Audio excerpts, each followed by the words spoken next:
En el nombre del Padre, del Hijo y del Espíritu Santo. Amén. Cuando se habla de algo que es imposible creer, como un sueño, como una visión, o las personas que dicen es que esto me fue revelado, a veces el oyente mira a esta persona como que le falta una pieza en el cerebro, como que ha perdido la razón o como que realmente se cree lo que está diciendo y es imposible el creerle. Pero la verdad es que las Sagradas Escrituras muestran que hay ciertos personajes que han tenido revelaciones y son personajes muy singulares y que Dios ha escogido para tal. Por ejemplo, tenemos al famoso José, que Dios le reveló muchas cosas por medio de los sueños, al igual que a San José, el esposo de la Virgen María. Entonces no es raro que pueda suceder, pero como digo, es cuando el Señor tiene una misión especial para dicho personaje. Por eso es extraño que el Bautista, al presentar a Jesús ante todos, diga que no le conocía. Esto lo puedes encontrar en el Evangelio según San Juan, capítulo 1, versículos 31 y 34. ¿Y cómo era que no le conocía? Si eran primos. El Bautista era 6 meses mayor que Jesús. Era imposible que no lo conociera. Además, había una relación, y ya nos lo transmitió también el Evangelio, entre María y su prima. Isabel, en este caso, la mamá de Juan el Bautista. Y él viene y le dice a todos que no lo conocía.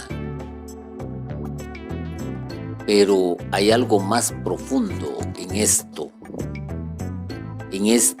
Por eso hay que tener cuidado al leer las Sagradas Escrituras y saber interpretar cuando es en sí algo muy literal, cuando es metafórico, cuando es poético. Lo que el Bautista quería decir o quería dar a entender era que al principio no sabía que Jesús era el Mesías, el enviado de Dios. Esa es la realidad. Todos esperaban al Mesías. Todos esperaban al enviado de Dios que supuestamente, según la mentalidad de muchos, iba a venir con un gran ejército para sacarlos de la esclavitud en que se encontraban nuevamente y a pesar de todo por el Imperio Romano. Era la esperanza. Y entonces aquí podemos entender algo muy importante, porque Juan dijo que no le conocía, que no sabía quién era. Pues porque ni él mismo sabía que Jesús era el Mesías, y le fue revelado. Le fue revelado para que él lo bautizara. Pero el mismo Bautista aseguró que se le había dado una señal para reconocerlo como el ungido del Señor. En esta señal que él recibió es donde él le conoce por primera vez. Es la revelación de Dios para Juan. Es la revelación de Dios para Juan. Cuando estaba bautizando a Jesús en el río Jordán, vio que una paloma se posaba sobre la cabeza de su primo. Esa fue la señal. Y por eso es que le conoció. En ese momento, Juan Bautista recibió la revelación de Dios acerca de que Jesús era el Mesías esperado, hasta ese preciso momento. Caso contrario, pudiéramos decir que Juan se hubiese puesto contento porque su primo llegaba también a bautizarse como ya lo había hecho con otras personas. Porque Juan predicaba, Juan anunciaba una esperanza también, pero él anunciaba esta esperanza porque sabía que detrás de él venía alguien a quien él no era digno de desatarle la correa de sus sandalias. Pero no le conocía, entonces necesitaba tener una revelación de parte de Dios, un signo, un símbolo, un prodigio. Y sucede exactamente cuando ve que la paloma, que es símbolo del Espíritu Santo, se acerca y se posa sobre Jesús.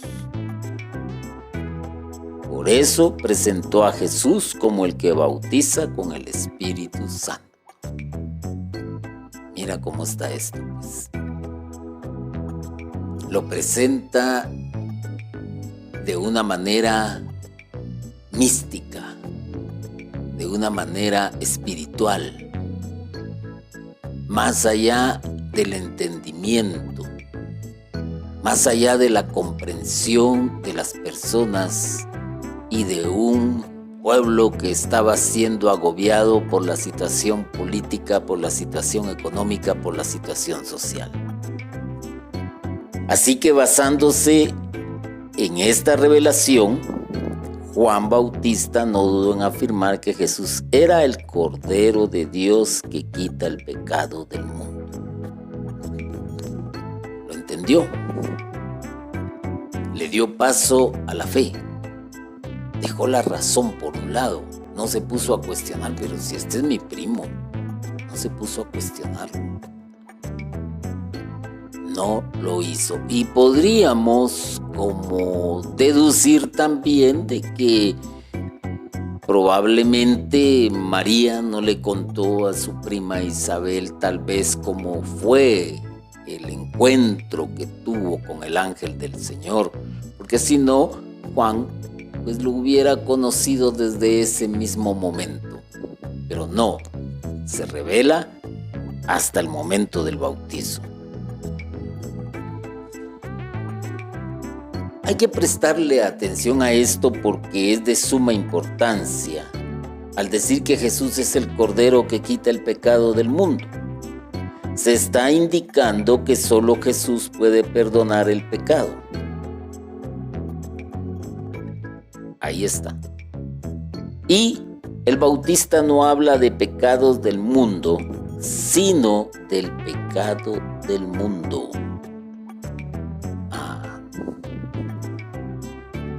Del pecado del mundo.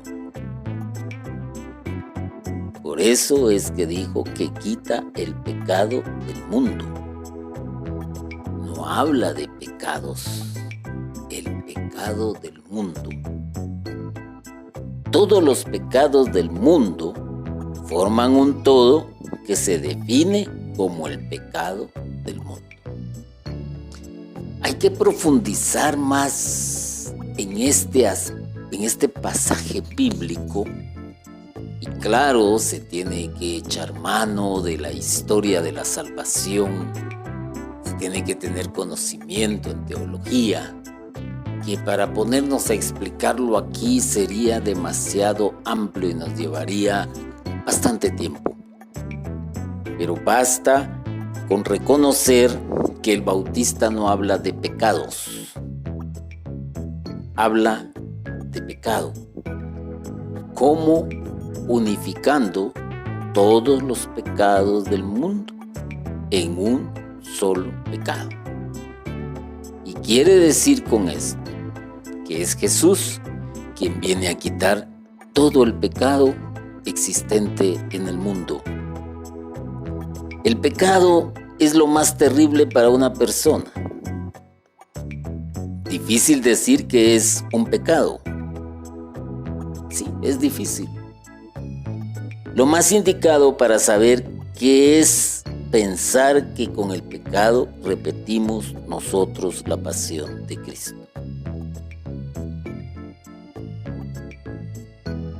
Los judíos, por medio de los romanos, llevaron al Señor al suplicio de la cruz. Ahí fue donde lo llevaron. Pero ellos solo fueron representantes de toda la humanidad. ¿Qué te quiere decir esto entonces? Que nuestro pecado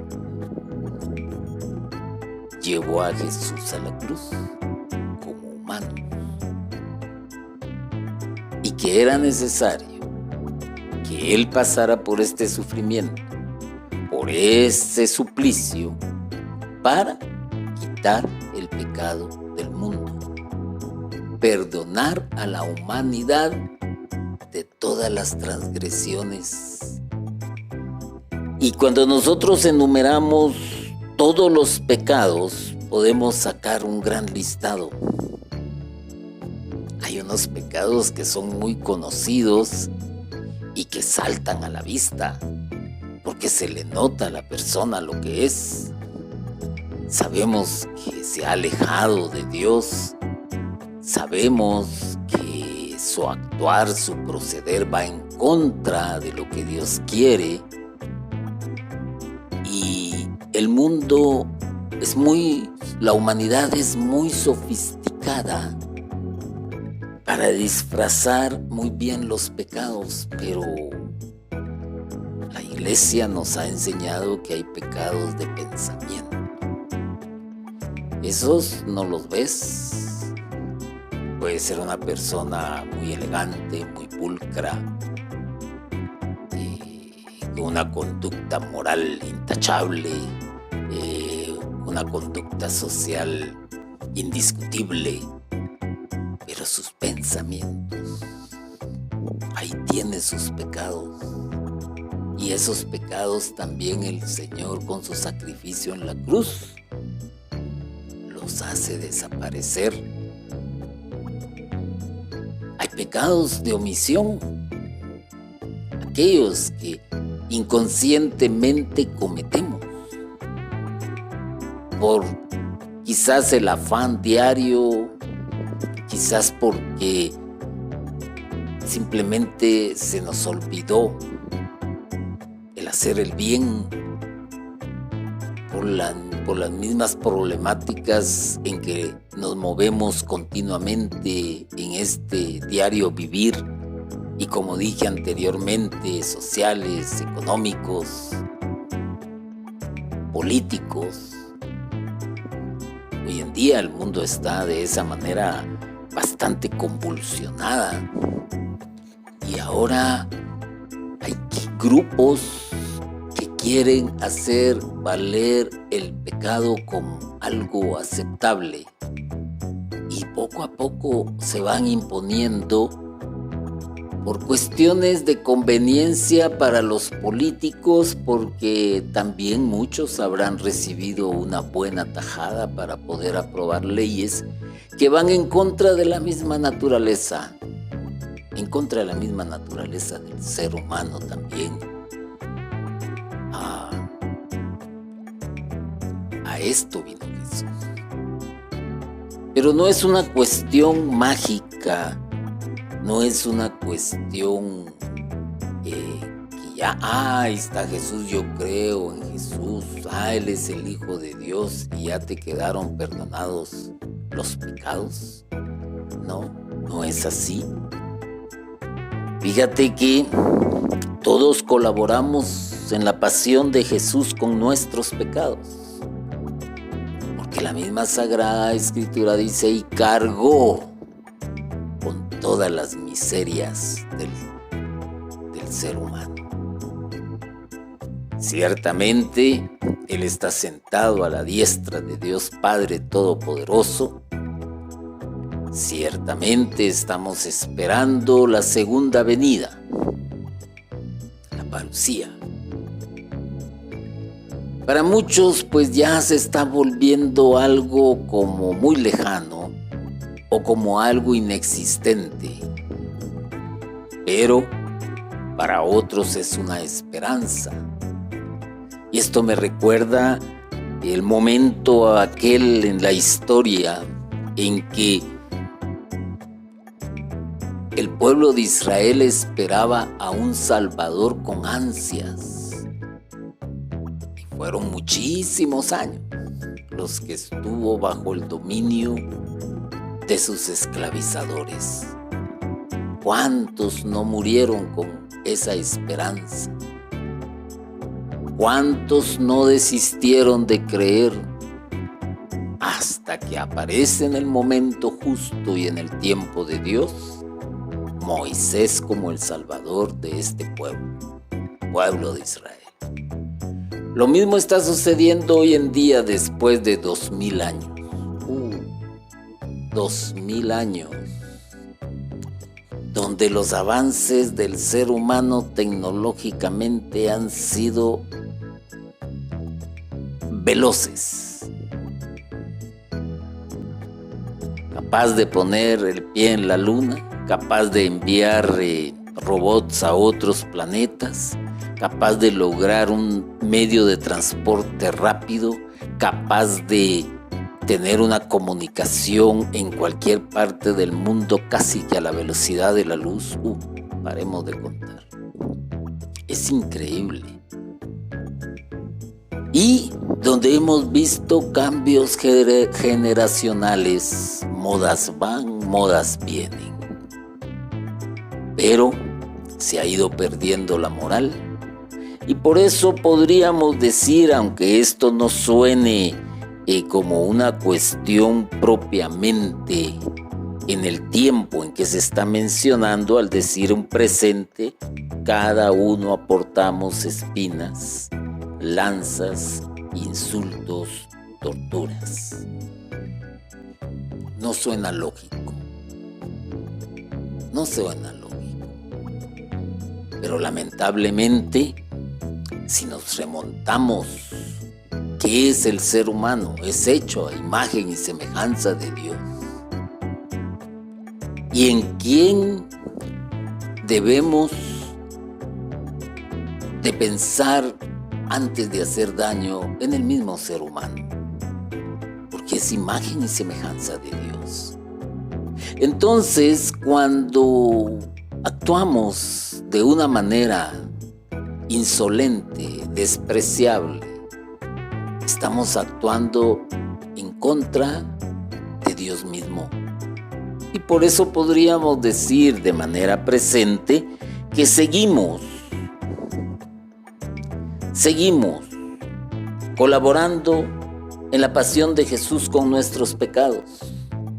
Cada uno aporta espinas, lanzas, insultos, torturas, violaciones, esclavitudes. Paremos de contar. Por eso, pecar es repetir la pasión de Jesús.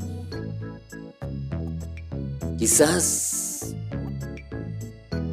no lo entiendas, porque también una parte del pecado que no a veces alcanzamos a dimensionar, pero que nos eleva a la categoría de Dios, es el orgullo, la soberbia, el egoísmo, el egocentrismo.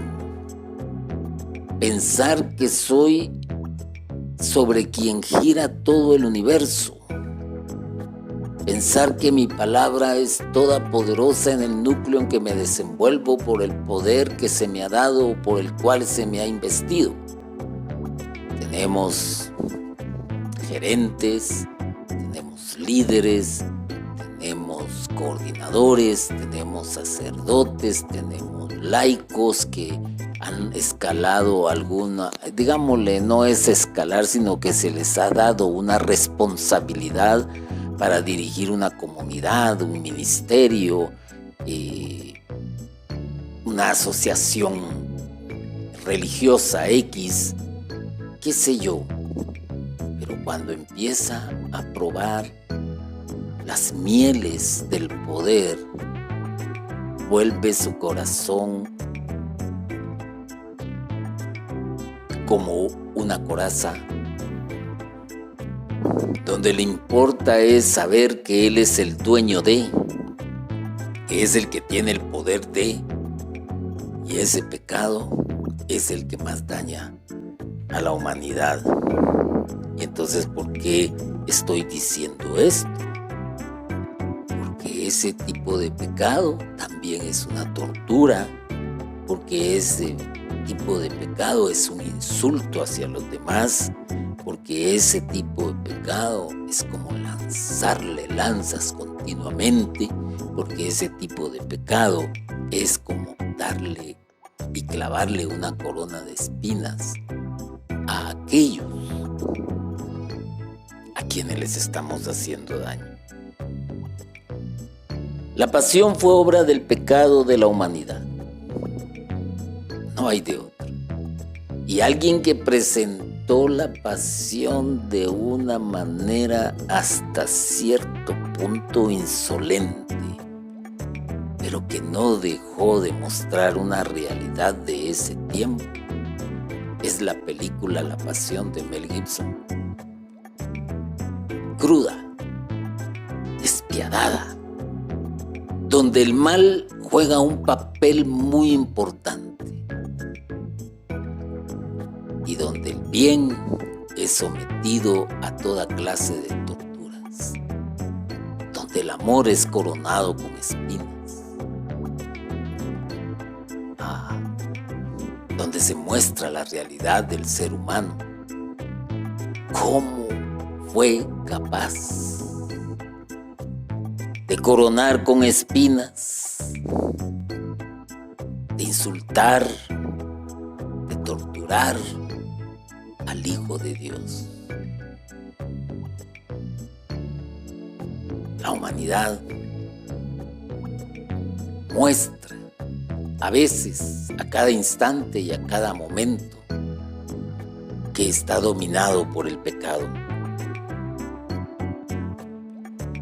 El centurión romano que hundió su lanza en el costado de Cristo es un representante de cada uno de nosotros.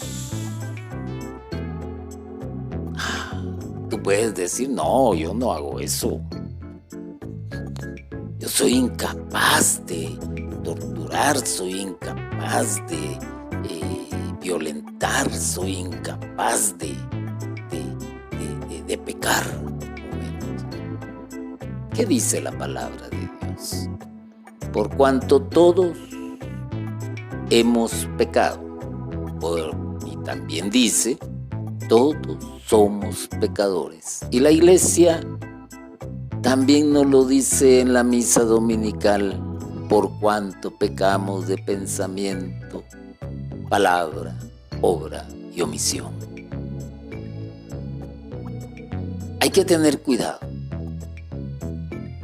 Hay que tener cuidado en creerse también un santo. Hay que tener cuidado también el afirmar que no se peca. Hay que tener cuidado.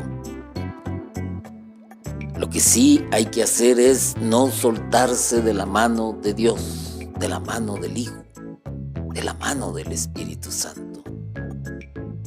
Porque son los que nos dan las fuerzas necesarias para podernos levantar cuando caemos en esta situación. Porque cuando pecamos, hundimos nuestra lanza de ingratitud en el costado de Cristo. ¿Y por qué podríamos decir de ingratitud?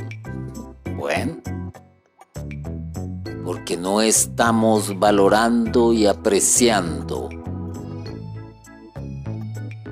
el sacrificio de cruz, el sacrificio de muerte en la cruz de nuestro Señor Jesús.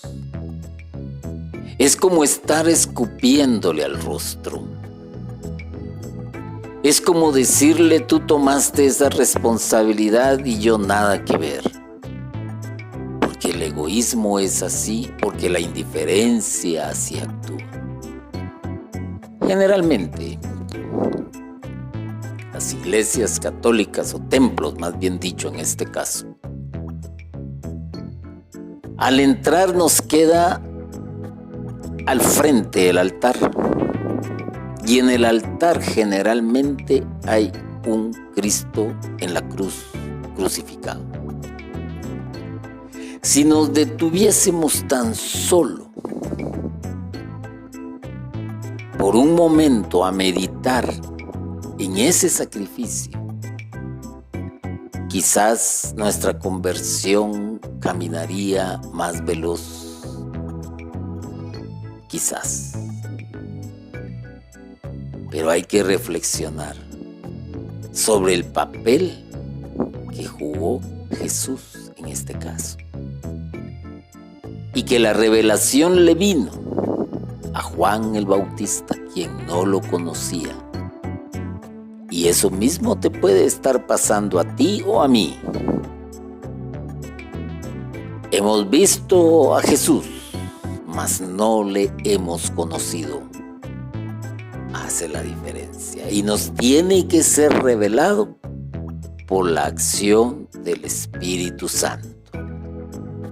Dejo esta reflexión para que te ayude en tu vida y al mismo tiempo me ayude a mí mismo en mi vida. Bendito y alabado sea Jesucristo por siempre. Amén.